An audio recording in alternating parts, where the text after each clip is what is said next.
Drink to me only within eyes, and I will place with mine. কতবারও ভেবেছিনু আপনা ভুলিয়া, তোমারও চরণে দিব হৃদয় খুলিয়া। কতবারও ভেবেছিনু আপনা ভুলিয়া। এটা হলো প্রাচ্যের সঙ্গে পাশ্চাত্য সঙ্গীতের মেলবন্ধন। মানে কবিগুরু রবীন্দ্রনাথ ঠাকুর বিদেশি সঙ্গীত থেকে যে ভাঙা গান, মানে মূল গান বিদেশি সঙ্গীত ইউরোপিয়ান, সেখান থেকে ভাঙা গান তৈরি করেছিলেন কতবারও ভেবেছিনু। আমাদের সৌভাগ্য যে আমরা বাঙালি, যেখানে কবিগুরু রবীন্দ্রনাথ ঠাকুরের গান আছে, যে গান সব কিছু মিলিয়ে মিশিয়ে একদম সমৃদ্ধ, যেখানে কোনো কিছুর ঘাটতি আমি দেখতে পাইনি এখনো। এটা যেরকম বিদেশি সঙ্গীতের থেকে এসছে। আবার শরী মিয়ার যে টপ্পা, हो मियाँ बे जाने वाले, এই গানটি থেকে রবীন্দ্রনাথ ঠাকুর করলেন এ পরবাসে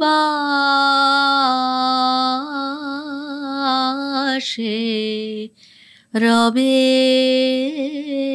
কে। এরকম বাংলা গান থেকেও আছে। বাংলা গানে ধরো লালনের থেকে প্রায় 200টি গানের ভাব অনুসরণ করেছিলেন। হ্যাঁ হ্যাঁ, গগন হরকার গানের ভাব নিয়ে, অনেকে বলেন যে চুরি করেছেন, না না, ভাব নিয়েছিলেন মাত্র। মানে গানগুলো শুনলেই বুঝতে পারবে যে অনুসরণ করা, অনুকরণ নয়, সাইন থাকে। মানে রবি ঠাকুরের গান শুনলেই বোঝা যায় এটা আমি রবীন্দ্রসঙ্গীত শুনছি। এখানে কিন্তু কোনো কিছুর প্রভাব আছে, কিন্তু সরাসরি সেম সুরে বসিয়ে দিলাম এরকম কিন্তু না। মানে সেই তার গানটা তার মতো, রবি ঠাকুরের গানটা রবি ঠাকুরের মতো। ভাবটাকে নিয়েছে। হ্যাঁ, গগন হরকারের নাম যখন করলে তাহলে ওই গানটা একটু বলি। হরি নাম নিয়ে জগৎ মাতালে, আমার একলা নিতাই, আমার একলা নিতাই, একলা নিতাই, একলা নিতাই, একলা নিতাই। হরি নাম নিয়ে জগৎ মাতালে, আমার একলা নিতাই। যদি তোরে ডাক শুনে কেউ না আসে, তবে একলা চলো রে, একলা চলো, একলা চলো, একলা চলো, একলা চলো রে, তবে একলা চলো, একলা চলো, একলা চলো, একলা চলো রে। যদি তোরে ডাক শুনে কেউ না আসে, তবে একলা চলো রে। এরকম বাংলা গান, রবি ঠাকুরের গান, কিন্তু পৃথিবীর সমস্ত সংস্কৃতি মিলিয়ে মিশিয়ে এই গান তৈরি, এবং সেই কারণেই হয়তো আজও এই সুর, এই কথা এত প্রাসঙ্গিক। রবীন্দ্রনাথ পাশ্চাত্য সঙ্গীত, হিন্দুস্তানি সঙ্গীত, কর্ণাটকী সঙ্গীত, কর্ণাটকী সঙ্গীত, মহীশূরী ভজন থেকে বিভিন্ন জায়গাতে উনি ঘুরেছেন আর সেখানকার সঙ্গীতকে আহরণ করেছেন, একদম সমৃদ্ধ করেছেন আমাদের বাংলা সঙ্গীতকে। লালনের থেকে যেমন বলছিলাম যে প্রায় 200টি গানের ভাবধারা অনুসরণ করেছিলেন। হ্যাঁ, তার একটি যদি শোনাও। একটি অন্য লালন সঙ্গীত শোনাচ্ছি। হ্যাঁ, আচ্ছা। আমি অপার হয়ে বসে আছি, ওহে দয়াময়,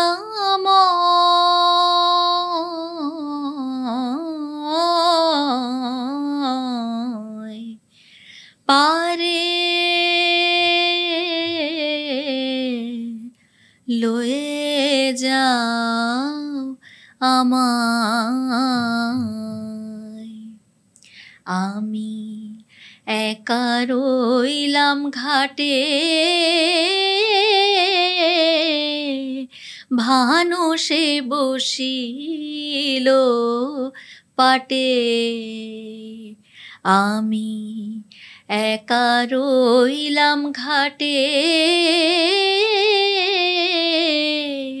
ভানু সে বসিল পাটে, আমি অপার হয়ে বসে আছি, ওহে দয়াময়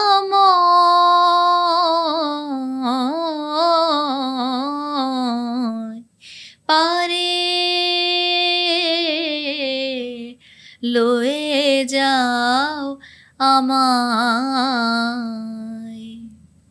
কি অসাধারণ কথা, এবং এর যে অন্তর্নিহিত মানে বুঝে গাইলে সেই গান অন্যরকম হবেই।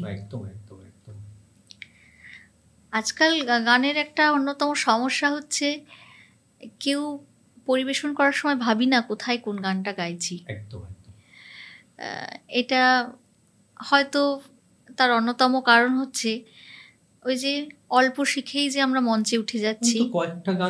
আমার স্টকে আছেই 10টা গান, এবার আমি 10-এর বাইরে যেতে পারছি না।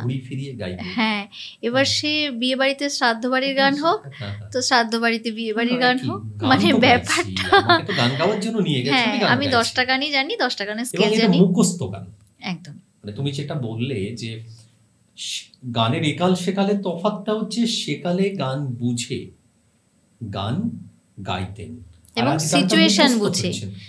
গানের একটা সিচুয়েশনের একটা ব্যাপার ছিল। আমার বাবা খুব বলতেন যে পরিবেশন করবে যখন, গান গাইতে মানে তুমি গান পরিবেশন যখন করবে, কি পরিস্থিতিতে গাইছো সিচুয়েশনটা মাথায় রেখে তুমি গান গাইবে।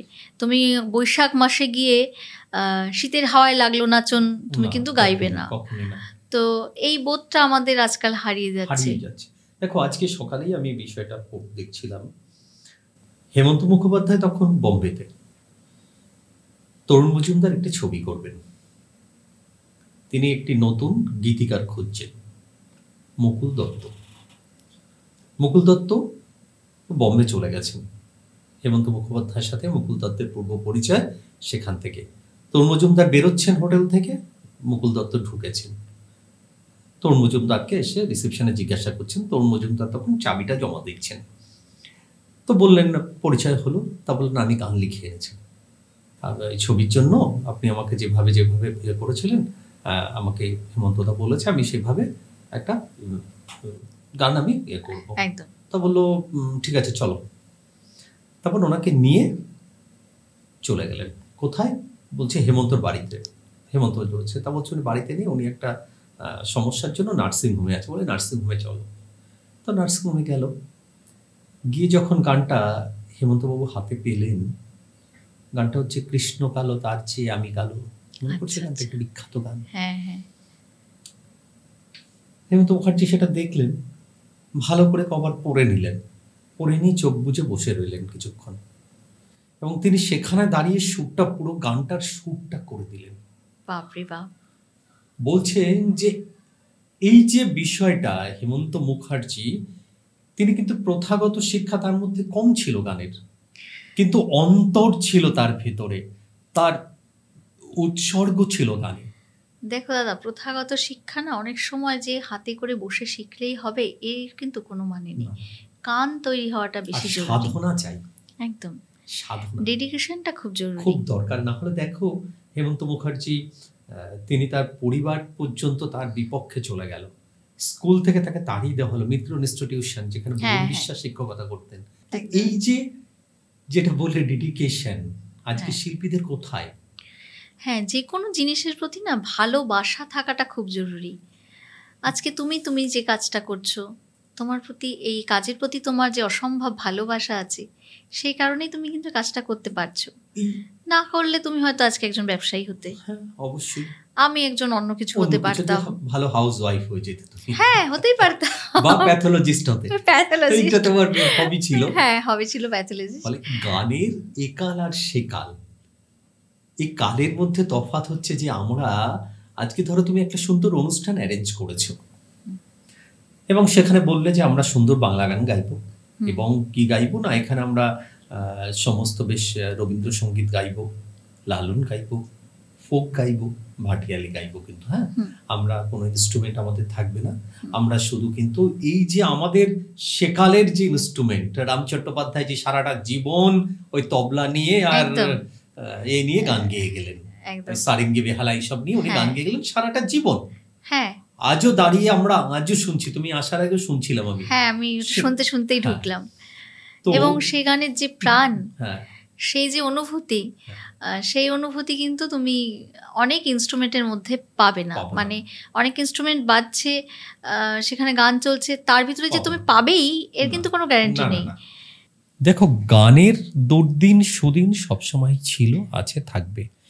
আর যেমন চন্দ্রগ্রহণ হয়, বারে বারেই হয়, আবার চন্দ্রমুক্ত হয়। তোমার মনে থাকবে হাসান জাহাঙ্গীর, পাকিস্তানের একজন শিল্পী, হাওয়া হাওয়া বলে একটি গান বের করলেন, তখন ক্যাসেটের জামানা। হ্যাঁ, ভারতবর্ষে সব থেকে বেশি বিক্রিত ক্যাসেট ছিল লতা মঙ্গেশকর। সে সময় HMVর থেকে বেশি বেরতো হিজ মাস্টার ভয়েস, এবং নিপার নামে কুকুরের একটি ছবি, কুকুরটার নাম ছিল নিপার সম্ভবত। এবার তোমার 38 লক্ষ ক্যাসেট বিক্রি হতো, রেকর্ড, লতা মঙ্গেশকর। সেই রেকর্ডকে ছাপিয়ে গিয়েছিলেন হাসান জাহাঙ্গীর। সবাই ভেবেছিল ভারতীয় সঙ্গীতের দিন শেষ হয়ে এলো বোধ হয়। তাকে নিয়ে বাপ্পি লাহিড়ী আবার করলেন যাওয়া যাওয়া ও যাওয়া বলে একটি গান করলেন, সম্ভবত যে আমাদের বর্তমানে যে গানটা, বর্তমানে না তাও অনেকদিন হয়ে গেল, ও টুনির মা তোমার টুনি কথা শুনে না, হয়তো বা ওরকমই অনেক বাংলাদেশে এরকম একটা গান, ওই সুরেই একটু মনে করে দেখো। একদম একদম, হ্যাঁ হ্যাঁ একদম। তো সেই হাওয়া হাওয়া কিন্তু কয়েক বছরের মধ্যে হাওয়া হয়ে গেল। আজও কিন্তু লতা মঙ্গেশকরের সে গান আজও বিক্রি হয় একদম।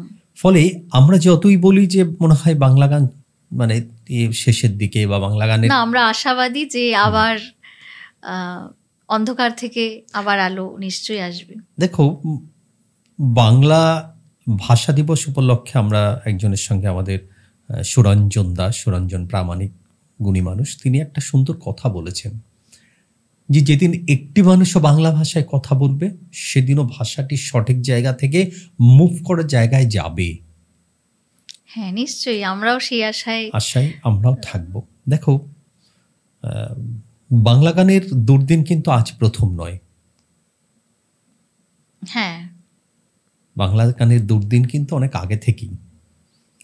একটু ইতিহাসের দিকে যাই। হ্যাঁ বলো।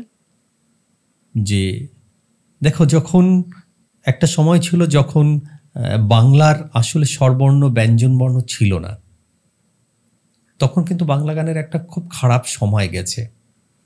তারপরে বৌদ্ধ যুগ এলো, তখনও বাংলা গান ওইভাবেই চলছে। হ্যাঁ, মুখ্য মানে কথিত বাংলা যেটা আর কি। এরপর এলো পুনর্বার আর্য যুগ আবার, ঠিক আছে, তারা আর্যরা এলো, এ করলো। তখন কিন্তু দেবনাগরী ভাষা অর্থাৎ সংস্কৃত ভাষা, এবং তারা রীতিমতন এ করলো যে সংস্কৃত ভাষায় গাইতে হবে, সংস্কৃত ভাষায় লিখতে হবে, বলতে হবে, যদি না হয় তাহলে সে শিল্পীকে মৃত্যুদণ্ড দেওয়া হবে। এটা ছিল বাংলা গানের সব থেকে খারাপ সময়। সেটা আমার জানা ছিল না। তারপরে দেখো সে যুগটাও চলে গেল, তারপরে মধ্যযুগ এক এক করে আসলো। ক্রমশ কিন্তু আস্তে আস্তে আস্তে আস্তে দেখো এলো কৃষ্ণ কীর্তন, যেটা আমাদের বৈষ্ণব পদাবলী বাংলার আগে যেগুলি এসছে আমাদের বিভিন্ন, যেটা জয়দেব রচনা করলেন বা তুলসীদাসজি, এই যে পরপর এগুলি সেখান থেকে বাংলা বৈষ্ণব এলো। এবার এসে দেখো আবার কিন্তু পরবর্তীকালে স্বর্ণযুগ, তারপরে দেখো ইংরেজ জামানা এলো। আবার কিন্তু বাংলা গানের মার্কেট কিন্তু আবার নষ্ট হতে শুরু করলো, কারণ তারা ব্যবসা করতে এসেছিল। বাংলা গানটা চলে গেল কোথায়? চলে গেল আমোদে বাবুদের নাচ ঘরে, চলে গেল বাংলা গান। তারা তাদের প্রয়োজন মতন, কিন্তু বৈষ্ণব পদাবলীটা রেখে গেল নিচের জন্য। সেখান থেকে কিন্তু আমরা আস্তে আস্তে আস্তে আস্তে মুভ করে এখানে এসেছি। ফলে বাংলা গান, আবার বাংলা গানে যে লোক সংস্কৃতি, যেটা মূল বাংলার বিষয়, যেটা সেটা দেখতে গেলে আমাদের জীবনযাত্রা সবকিছুর সঙ্গেই কিন্তু বাংলা গানটা একদম চলে আসছে। সেটা তোমার মনে থাকবে হয়তো, এই ব্রিজ যখন তৈরি হচ্ছিল আমাদের এই বনগাঁ রায় ব্রিজটা, তখন আমরা দাঁড়িয়ে দাঁড়িয়ে ব্রিজ তৈরি হওয়া দেখতাম, রাখালদাস ব্রিজ, হ্যাঁ হ্যাঁ রাখালদাস ব্রিজ। তখন দেখছিলাম যে ওরা গান গাইছে, বাবা বলছে দেখছো গান গাইছে, মানে যারা শ্রমিক তারা গান গাইছেন, গানের তালে তালে ওরা ওই পিলারগুলোকে বসাচ্ছে, মাটির জলের নিচে বসাচ্ছে, যেটা মানে এই তালটা ঝোঁকটা যখনই আসছে তখন সকলের বলটা একসঙ্গে হচ্ছে। যে গান গাইছে সে কিন্তু দাঁড়িয়ে গেয়েই যাচ্ছে, সে কিন্তু আর কিছু করছে না, তার কাছে শুধু গান গাওয়া। তো গানটা সবকিছুর সাথে জীবনের সঙ্গে, মানে ইঞ্জিনিয়ারও দাঁড়িয়ে আছেন সাথে, যে গান গাইছেন তিনিও দাঁড়িয়ে আছেন। গানের ভূমিকাটা কিন্তু মানে রন্ধ্রে রন্ধ্রে আমাদের শরীরের মধ্যে ঢুকে রয়েছে। আমি তোমাকে ভাটিয়ালি নিয়ে বলছিলাম। হ্যাঁ, ভাটিয়ালি নিয়ে কথা, ভাটিয়ালিও ঠিক জীবনের গান। হ্যাঁ, এবং প্রতিটা পদক্ষেপে আমাদের গান রয়েছে। দেখো ধান কাটার গান রয়েছে, দোলের গান, আমরা রঙের গান রয়েছে আমাদের, একদম প্রতিটা তোমাকে মানে প্রতিটা বিষয়ে আমাদের কিন্তু একটু প্রাসঙ্গিকতা বজায় রেখে যদি আমরা গান গাই তো প্রত্যেক প্রসঙ্গেরই কিছু না কিছু গান রয়েছে। দেখো বিয়ের অনুষ্ঠানটা আজকে আমরা কি হয়েছে, আমরা হিন্দুস্তানি ধারাকে ধরে নিয়েছি, একদম মেহেন্দি। কোথায় বাঙালিদের মেহেন্দি? বাঙালিদের বিয়ের গান। একটা সময় বিয়ের গান করতেন মা মাসিমারা কাকিমারা বসে বসে বিয়েতে গান করতেন, কত সুন্দর সুন্দর। হ্যাঁ, এবং তার ভিতর যে একটা করুণ রসাত্মক ব্যাপার ছিল, যে মেয়ে চলে যাচ্ছে সেই বিষয়টা, ছেলের বাড়ি আনন্দের গান। হ্যাঁ, আর আজকে এগুলি নেই। আজকে আমরা কি করছি, কিছু চটুল হিন্দি গান বাজাচ্ছি। এখন তো আবার ভোজপুরি জামানা, মানে এখন আমাকে একজন কালকেই বলছিলেন যে তুমি তো মাচার শিল্পী হলে না, তুমি তো খাঁচায় রয়ে গেলে। একদম। তো এটা আমার গর্বের, আমি মাচার শিল্পী আমি হইনি, আমি খাঁচাতেই আছি। আমাকে দেখতে লোকে আসছে, আমাকে মাচায় ছুটে যেতে হচ্ছে না, এটা আমার কাছে গর্বের। একদম। হয়তো আমি কিছু মঞ্চে গাওয়া গান গেয়ে একটু রোজগার বেশি করতে পারতাম, কিন্তু তার চেয়ে আমার মনে হয় এটা আমার জন্য অনেক বেশি সম্মানের, এবং আমি জীবনে অনেক কিছু পেয়েছি এই গান গেয়ে। একদম। এমন কিছু গান আমি গাই না, বা তাকে এমন কিছু সময় আমি দিতে পারিনি এই গানকে, কিন্তু গান আমাকে অনেক কিছু দিয়েছে। রাস্তায় বেরোলে প্রতিটা মানুষ যারা গান শুনেছেন তারা সম্মান করেন। যিনি টোটো চালক তিনি বলেন হয়তো যে দিদি আপনার গান শুনেছি। সবই কিন্তু সেকালের গান। হ্যাঁ, সবই একদম একদম, আমি সব সেকালের গানই গাই। দু একটা হয়তো একালের হলেও, যেরকম একটা গান খুব গাই, বাংলায় আমার সরষে ইলিশ চিংড়ি কচিলাও, বাংলা পার্শে মাছকে ধুয়ে জিরের বাটায় দাও, বাংলা ভুলি কি করে বাংলা বুকের ভিতরে, বাংলা ভুলি কি করে বাংলা বুকের ভিতরে, বাংলা ভুলি কি করে বাংলা বুকের ভিতরে। তো এটা তো তোমার প্রাণের গান। একদম। একটা কথা বলি, এটা আমার সঙ্গে একাত্ম। দেখো একাল আর সেকালের মধ্যে, দেখো এই যে গানটা তুমি যে লাইনটা গাইলে, লাইনটা আমার কথা, তোমার কথা, আমাদের প্রতিটা বাঙালির মুখের কথা, কিন্তু একদম তাই কিন্তু এখানে এসে একাল আর সেকালটা ভেঙে গেছে, মিশে গেছে, ভেঙে এই যে দ্বন্দ্বটা ভেঙে গেছে, গিয়ে মিশে গেল গানটায়। হ্যাঁ, কিন্তু যখনই আবার দাঁড়িয়ে বলছি টুম্পা সোনা কি সব আছে সব, হাম্পি দেনা, এই যে গানটা, এই যে গানের এটা ভাষাটাই, এই যে আমরা যে শব্দটা, এই যে গানটা তৈরি, শব্দটাই তো কোনো মানে নেই, জীবনের কোনো প্রয়োজন এই কথাগুলি কি আছে আমাদের? না। এটা তো আমরা বলবো যে তোমার মানে আমাদের যে রস আছে, একদম সহজ সরল রস, মানে একে বলা হয় যে একেবারে কি রস বলে, একদম যাই হোক একটা শৃঙ্গার রসের গান। একদম তাই। হ্যাঁ, এবার সেখানে দাঁড়িয়ে তুমি তো বলতেই পারো যে শৃঙ্গার রসে, তাহলে তো ভানু সিংহের পদাবলিতে যখন রবীন্দ্রনাথ রাধাকে নিয়ে বর্ণনা দিচ্ছেন, সেখানে তো শৃঙ্গার রস, হ্যাঁ, সে তার সুন্দরী রাধের বর্ণনা করেছেন, সেখানেও তো শৃঙ্গার রস। কিন্তু না, এটা একেবারে হাটে বাজারে সস্তা জিনিস, একদম ফুটপাতে বিক্রি হয়ে যাওয়া একেবারে সস্তা, ওপেন টু অল। মানে বলতে গেলে একটু শিক্ষা কম আছে যাদের মধ্যে, তাদের জন্য এটা ঠিক আছে। একটু শিক্ষার আলোয় যারা আছেন, একটু যারা শিক্ষার আলো পেয়েছেন, তারা এটা গ্রহণ করতে পারবেন না।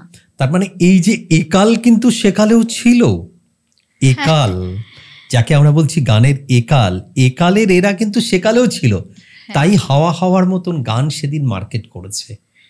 হ্যাঁ, হয়তো সব সময় ছিল, সব সময় সুরের ভেতরে অসুরের প্রাদুর্ভাব ছিল। হ্যাঁ, সব সময়। আসলে কি একটু যেটা সহজলভ্য জিনিস সেগুলো মানুষ না খুব তাড়াতাড়ি ক্যাচ করে, কিন্তু সেটা ধরে রাখা যায় না। খাসির মাংস খেতে ভালো, দামি জিনিস, কিন্তু রোজ ভাল লাগে না, সপ্তাহে একদিন ঠিক আছে। হ্যাঁ হ্যাঁ, একদমই তাই। তো এরকম স্পাইসি জিনিস মাঝে মধ্যে আসবে যাবে, কিন্তু ডাল ভাত শুক্তো এগুলো আমাদের দৈনন্দিন জীবনে থাকবে, থেকেই যাবে। বাঙালিয়ানার যে শুক্তো আর সেই, এবং এর ফলটা কিন্তু খুব ভালো। আমার গুরুজি একটি কথা বলতেন যে মাটন খেতে ভালো, কিন্তু তুমি যদি রোজ খাও তার ফলটা তোমার ভালো লাগবে না। আর এই যে আমাদের হিন্দুস্তানি সঙ্গীতের যে রেওয়াজ যেটা, সেটা খানিকটা শুক্তোর মতো, মানে ভালো লাগবে না কিছুতেই, মানে এটাকে গেলা খুব একটা যে সহজ তা নয়, একটুখানি কষ্ট করেই খেতে হবে, মানে ধ্রুপদী এক কথায়, একদম এক কথায় ধ্রুপদী বা ক্লাসিক্যাল যাকে আমরা বলছি আর কি, আমরা মানে শাস্ত্রীয় সঙ্গীতটাই ইংরেজি ভাষা, শাস্ত্রীয় সঙ্গীত, ক্লাসিক্যাল। তো সেই রেওয়াজটা মোটেই সুস্বাদু নয়, একটু শুক্তোর মতো তেতো, কিন্তু এই তেতোটা রোজ নিতে নিতে নিতে নিতে না তার একটা সুন্দর সুফল একদম তুমি বছর দুয়েক পরে থেকে পাবা শুরু করবে।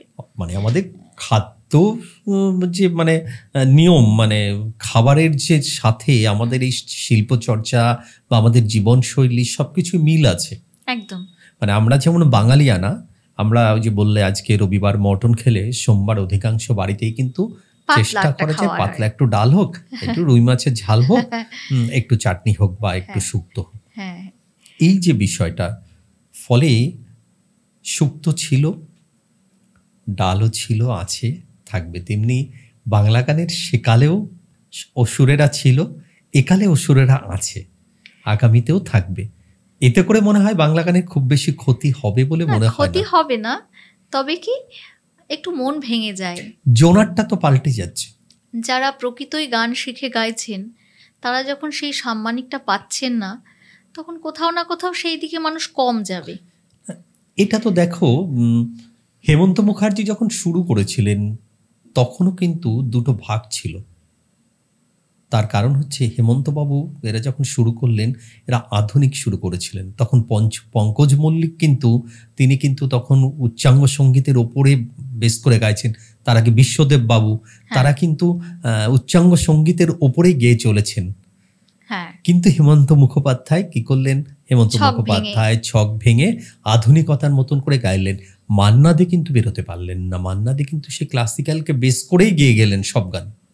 আমি হেমন্ত মুখোপাধ্যায়ের যে সকল রবীন্দ্রসঙ্গীত শুনেছি এবং আমি শেখার পরে দেখেছি, উনি কিন্তু একদম রবীন্দ্রনাথের গান যেরকমভাবে রবীন্দ্রভারতী স্বীকৃত যে স্বরবিতান অনুযায়ী, তার এতটুকু বাইরে যাননি। একেবারে সুচিত্রা মিত্র স্টাইল অফ সুচিত্রা মিত্র, একদম উনি শিখেই গিয়েছেন। মানে শেখাটাও, এমনকি কিশোর কুমারের গানও শুনেছি, সেটাও আমার মনে হচ্ছে একদম স্বরলিপি দেখেই উনি গিয়েছেন। তো এনারা যারা ছিলেন, এনাদের নিয়ে আলোচনা করার দৃষ্টটা আমাদের, এই যে আসলে সেই সময়টা আমাদের মনে হয়েছিল যে একটা জায়গা থেকে ভেঙে বেরিয়ে আসা, এই যে বেরিয়ে আসা। দেখো আর.ডি. বর্মন, শচীন দেব বর্মন তখন অসুস্থ, তখন তো আর.ডি. বর্মন ছবিটার নাম হচ্ছে হরে কৃষ্ণ হরে রাম, ছবিটার নাম। সেখানে এই গানটা ছিল দম মারা দম, এই গানটা ছিল। আর.ডি. বর্মন গানটার প্রথম জীবনের প্রথম শুট করছেন, ছবিতে প্রথম ইন্ডিভিজুয়াল একা কাজ করছেন। তো একদিন এস.ডি. বর্মনকে নিয়ে বললেন, তুই কি গান করতে আসছ, দেখি একটু শুনি। তো উনি তো সারা জীবনে এইভাবে বলে গেলেন, বাঙাল বলে গেলেন। তো তখন শুনিয়েছিলেন, শোনালে এস.ডি. বর্মন প্রচণ্ড ক্ষেপে গেছিলেন। তুই আমার ছেলে হয়ে এই গান করছিস, আমার ছেলে হয়ে এই গান, এই নিয়ে এসডি বর্মন এবং আরডি বর্মনের মধ্যে একটা দূরত্ব তৈরি হয়, যে আমি সারা জীবন বাংলা ভাটিয়ালি বা এই উচ্চাঙ্গ সঙ্গীতে জীবন দিয়ে গেলাম, আর তুই পাশ্চাত্য সঙ্গীত এটা করছিস। পরবর্তীকালে কিন্তু আরডি বর্মন সেদিন খুব খারাপ লেগেছিল, তার কিছুদিন বাদেই এসডি বর্মন চলে যান, ইহলোক ছেড়ে চলে গেলেন। আজকে কিন্তু আমাদের পরিচয় আরডি বর্মনের বাবা এসডি বর্মন। একদম তাই, একদম। কারণ এই যে একটা যুগের সন্ধিক্ষণ, এই সন্ধিক্ষণ, হ্যাঁ, এটা যেমন তুমি বলছো, আবার কি এসডি বর্মনের যে রচনা, যেগুলো উনি শুনতে শুনতে বড় হয়েছিলেন আরডি বর্মন, আরডি বর্মনের নামটাই তো পঞ্চম হয়েছিল, কারণ ও পাতে গিয়ে কাঁদতো, মানে পঞ্চমে গিয়ে কান্নাটা করতো, তাই জন্য পঞ্চম। তো এসডি বর্মন না থাকলে বোধহয় আরডি বর্মন না না না, সে তো অবশ্যই নয়, কিন্তু সব বাবা মায়েরাই বীজটা বপন বাবাই করেছেন, এটা আমাদের স্বীকার করার, অস্বীকার করা যায় না। এটা তো অবশ্যই, উনি তো বারবারই বলছেন, সেটা তা নয়। দেখো, আজকে পুষ্পিতা শীলের পূর্ণতা হবে তখন যখন পুষ্পিতা শীলের মেয়ের নাম ধরে বলবে অমুকের মা যাচ্ছে। একদম, এটা আমাদের সকল বাবা মায়েরই বোধহয় একটা আশা থাকে, যে সন্তানের পরিচয় নিজের পরিচয় তৈরি করা। আজকে এর থেকে বড় পাওয়া বোধহয় আর কিছু হয় না। আজকে যদি বলা হয় ভারতীয় সঙ্গীত জগতের দুই অপ্রতিদ্বন্দ্বী সুরকার এবং মিউজিক ডিরেক্টর, তাহলে বোধহয় দুই প্রতিপক্ষ হচ্ছে এসডি বর্মন বনাম আরডি বর্মন, বাবা ছেলেকে লড়িয়ে দেওয়া যায় আর কি। হ্যাঁ, তাহলে এই যে দুজনই দুজনার দিক থেকে সঠিক, ফলে আমরা গানের একাল সেকাল, সেদিনও ভালো গান ছিল, আজও ভালো গান তৈরি হচ্ছে। এই যে তুমি বললে বাংলা আমার সর্ষে ইলিশ, এইরকম দেখো প্রচুর গান খুব ভালো ভালো। সব থেকে বড় বিষয় হচ্ছে গানের লেখকটা কোথায় আজকের দিনে? হ্যাঁ, এটা একটা বড় প্রশ্ন। ভালো লেখা একটা গানই সেদিন খুব ভালো লাগছিল শুনতে, তোমার ওই শুভমিতা ব্যানার্জির গাওয়া একটা গান, যদি বন্ধু হও যদি বাড়াও হাত, যেন থামবে ঝড় মুছে যাবে রাত, হাসি মুখ তুলে, কথাটা ভুলে গিয়েছি আমার। তাতেও তো প্রায় এই গানগুলোর বয়সও প্রায় আজকে 18-20 বছর হয়ে গেল। হ্যাঁ, এই গানগুলির বয়স একেবারে সদ্য একটু তাকিয়ে দেখো, অনেক ভালো ভালো লেখকরা আজও আছেন কিন্তু, যারা গীতিকার। কিন্তু আমরা সোশ্যাল মিডিয়ার দৌলতে কিছু একেবারে বলবো সেই ছাপড়ি ধরনের গানগুলো এত বেশি বাজছে চারিদিকে, ফলে আমাদের মনে হচ্ছে মানে তুমি শুনবে না, তবু তোমাকে শুনিয়েই ছাড়বে। মানে তুমি ফেসবুক দেখছো, হয়তো তুমি স্ক্রল করে যাচ্ছ, তাও চলে আসবে। তোমাকে একটা মজার কথা বলি, একদিন একজন উদীয়মান সঙ্গীত শিল্পী, তার গার্জিয়ান বলছেন যে আমার বাচ্চাটার কত সাবস্ক্রাইবার, হ্যাঁ, ইমনের এত সাবস্ক্রাইবার নেই, না আমার বাচ্চাটা কি ইমনের থেকে কম? এটাই হচ্ছে আমাদের সমস্যা। আমরা ভিউজ দিয়ে বিচার করছি আমাদের কোয়ালিটি, আমরা সাবস্ক্রাইব দিয়ে বিচার করছি আমাদের কোয়ালিটি। আসল বিচারটা কিন্তু হচ্ছে না সঠিক, এবং বিচার যিনি করবেন তিনিও কোথাও না কোথাও গিয়ে কনফিউজড। কারণ কি, এই ট্র্যাকের বাইরে যেতে পারছেন না। তো আমি যদি আজকে কথার কথা, যার খুব ভিউজ আছে এমন একজনের গানটাকে আমি যদি একটু খারাপ কথা বলেছি, যে না ভালো হয়নি বা কিছু বলেছি, তো তার ফ্যান ফলোয়াররা তো আবার আমার বিপক্ষে চলে যাবে, আমার ভিউজ তখন কমে যাবে, ফলে আমি তখন একটা মাঝখানে নিউট্রালে থাকার চেষ্টা করছি। তো এইটা একটা সমস্যা। যিনি জানেন বোঝেন তারও বলার ক্ষমতা নেই যে এটা ভালো হচ্ছে না। আমাদের সমাজের সব থেকে বড় সমস্যা হচ্ছে আমরা কারোর ভুলটাকে চোখে আঙুল দিয়ে দেখাই না। মানে তুমি ভুল করছো, আমি জানছি, আমি বুঝছি, তবুও আমি তোমার ভুলকে সমর্থন জানাচ্ছি যে না তুমি খুব ভালো করছো। আমার সেই বলার সেই সৎসাহস বা সেই শিক্ষা আমার নেই, তোমারও গ্রহণ করার মতো ক্ষমতা নেই, কারণ তুমি কোনোদিন খারাপ শুনছো না। তুমি ছোট থেকেই ভালো ভালো ভালো ভালো শুনতে শুনতে আসছো, তোমার সবটাই ভালো শুনছো। যখনই তোমাকে আমি একটু খারাপ বলবো, তখনই তুমি আমার প্রতি একটা অন্যরকম অ্যাগ্রেসিভ তোমার মানসিকতা তৈরি হবে। তোমার মনে হবে যে না, এই মানুষটা আমার ভালো চায় না। কিন্তু আমি যে তোমার প্রকৃত ভালো চাই না, এটা এই তো প্রথমেই বললাম, সমালোচনা সহ্য করতে পারাটাই হচ্ছে বড় বিষয়। এবং সব ক্ষেত্রে এই যে একটা আমাদের অভিভাবকহীন যে আমাদের একটা সমাজ আচরণ, এখন এই মুহূর্তে অভিভাবকহীন সমাজ। হ্যাঁ, এই সমাজটা কোনো কিছুর জন্য তুমি ভালো সব নয়। জায়গাতে গিয়ে দেখো যোগ্য লোকের সম্মান নেই, যোগ্য লোক যারা তারা সম্মান পেতেও চায় না আজকাল। একদমই তাই। মানে তুমি যদি একদমই তাকে তাই। দিতেও চাও না। সে কুণ্ঠাবোধ করবে, একদম। বলবে কারণ কি বলতো, তুমি একজন যোগ্য লোককে যে মঞ্চে ডাকছো, 5 জন অযোগ্য লোককেও তুমি সেই সেখানে, মঞ্চে ডাকছো। একদম একদম। ফলে তিনি ওনাদের সাথে তিনি যেতে চাইবেন না না, না না, তিনি অন্তরালেই ভালো থাকবেন। ফলে পথ বলো কি করে বেরোবো আমরা? পথ একটাই, যদি গান বিষয়টা নিয়েই বলো, গান কিন্তু সমাজকে পাল্টে দিতে পারে।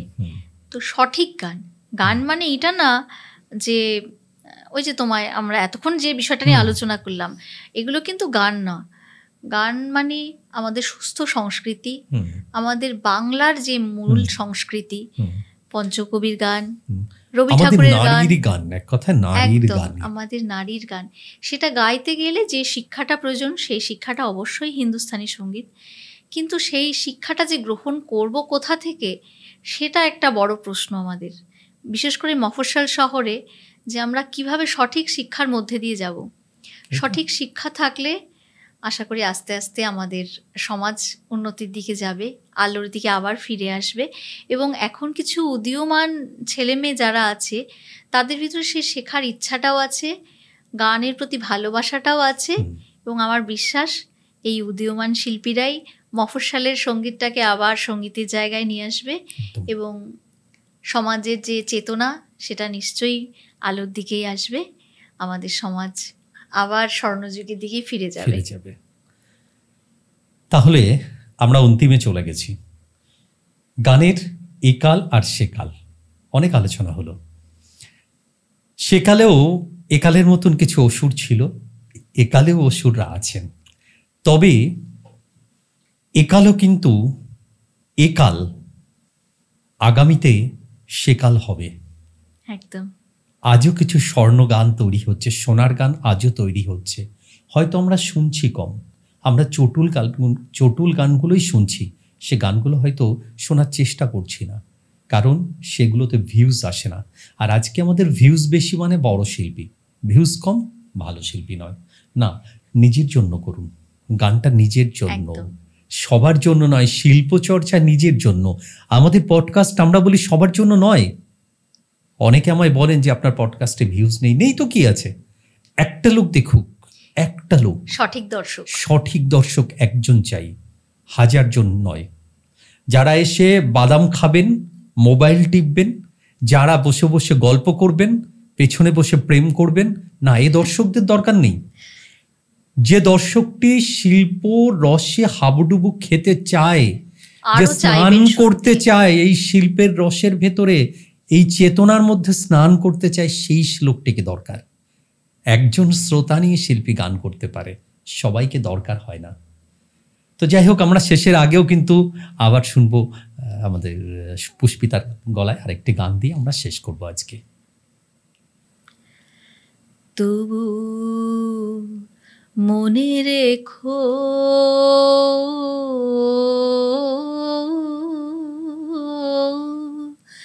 তবু মনে রেখো, যদি দূরে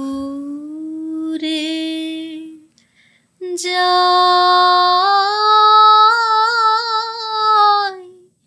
চলে, তবু মনে রেখো।